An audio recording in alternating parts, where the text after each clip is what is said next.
Antonelli, l'organizzatore dell'osservatorio.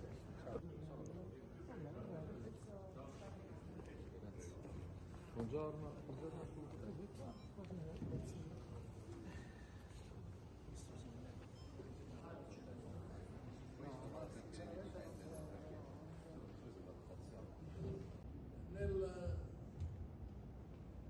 Nel porgere un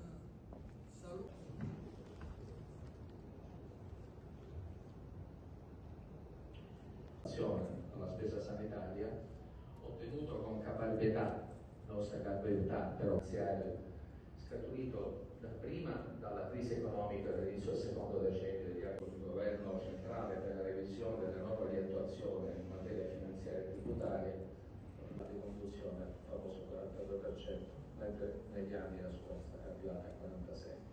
Potenzialmente più evolute di quelle delle altre regioni differenziate, non hanno avuto, come è noto, lo Statuto della Regione Siciliana prevede una elencazione dettagliata delle funzioni del sistema tributario, determinando incertezze sulla corrispondenza dei soppressi tributi a quelli. Oltre alle entrate previste dallo Statuto autonomistico, invece, la Regione, sia nel regime provvisorio, se non addirittura sovvertendo lo stesso criterio discriminante della spettanza,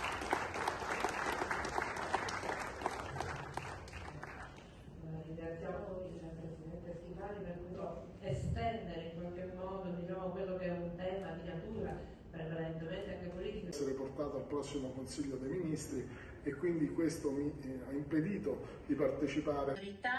Illustri relatori, partecipanti tutti, è con grande piacere che porto anche